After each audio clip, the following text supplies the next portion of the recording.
Oh, man. I don't know why other people's pain just makes me laugh so hard. Right now, we're going to end by telling you a story. And everyone, hey, Joe, you want to join us for this? Come on in here.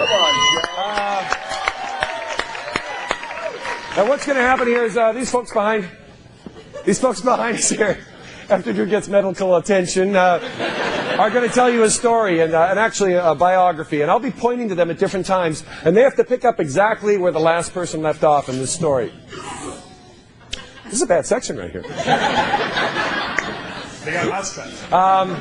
So what we need for this story, and I'm going to ask all the people who got wet tonight, from you, sir, how about someone's name? Not a famous person, just an interesting sounding name. Ralph. Ralph what? Ralph Boyjiff. Ralph Boyjiff. Oh, yeah. And Ralph has had an autobiography written about him, and something that made him really famous enough to have a book written about him. And what was that? No. What? Number 4? Underwear checker. Oh, he invented the underwear tag? Yeah, it says check number 4. All right. Oh, check number 4 underwear tag. Yeah, he's the underwear inspector, number 4, that you've heard so much about. Well, we blew his cover now. I don't know where I've been. Certainly haven't been buying underwear. I don't know where you're buying here.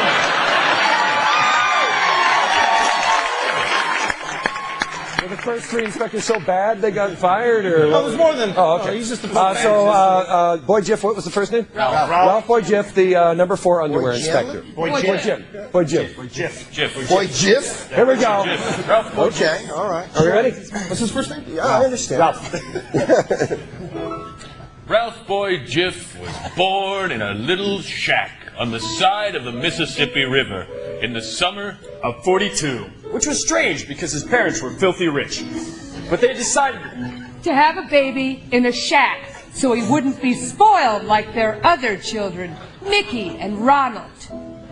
The Boyjiffs lived in sumptuous surroundings while poor little Ralph lived in a shack in a burlap underwear thing.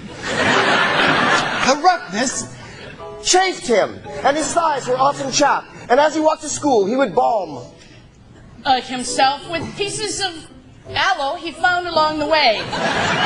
Soon he grew up and went to catfish school. A lot of people in Mississippi love catfish, and if you could just catch them. Well, you had to go to school to get him. So he became the #1 catfish catching guy. He kept wearing his burlap undies. But he couldn't afford anything, even though he was so renowned for catching catfish. Till one day, he had a big bag of belly buttons.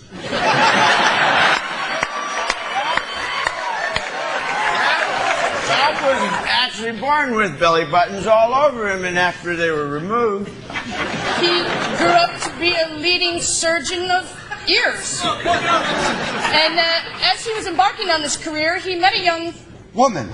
Now, this is where the story starts to get weird.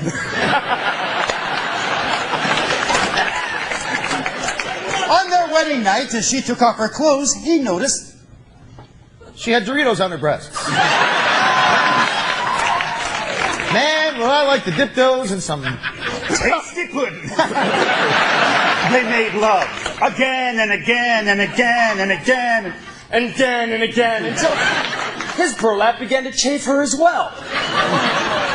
Have I shown you my bag of balm? He cried. And slathering an enormous mount upon his palm, he began to rub up and down her thighs. Her Dorito breath pulsed.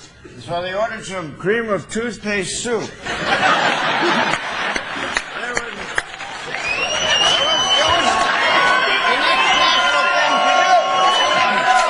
was a natural thing to do, but it smelled like moose farts. and he knew, because before he went to catfish school, he went to moose trapping school. And you couldn't trap a moose down in Mississippi without going to moose trapping school. Anyway, he decided... New York City, 1962. The fruit of the loom building. The inspector there was noticing that none of the underwear had been inspected lately. He needed someone to really get in there and find that the fiber was fine. that day? Because it wasn't anymore. Ralph was only there looking for moose. He didn't find any there in the building. But he realized that he had to pick up the slack for inspectors 1 through 3. They had all gone on a vacation and never come back. Who the hell wants to inspect underwear? But he did. Oh, He did. Ooh! The president of the company went up and said, "Hey, you with the fresh breath, come here. I've been noticing your..." The cut of your jib. You look like you know your way around an elastic bag, my friend. And I noticed that you're... The kind of man that can think outside the boxers.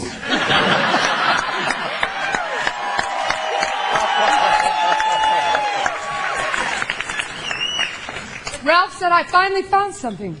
But let me be brief. So he was straight and to the point. He said, we need a new computer virus that jumps off the screen and goes in your nose and eats your eyeballs out from inside your head.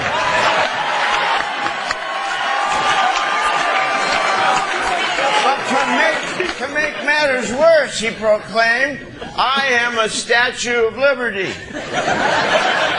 And another thing, if you ever have some bacon, you can have bacon and eggs if you have some eggs.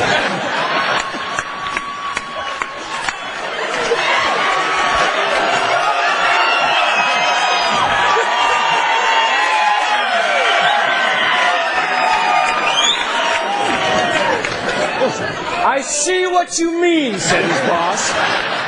It's all so clear now to me why I shall make you Inspector number 4. 4. The best number there is. There's 4 presidents in Mount Rushmore. There's 4 reasons to live. There's 4 Wheaties in a 4 Wheatie box. True fact. There's 4 quarters in a dollar. Yeah. Anyway, he realized that the number 4 and being called Inspector 4 was more than an honor and more than a job. It was a chance to prove himself. Yes,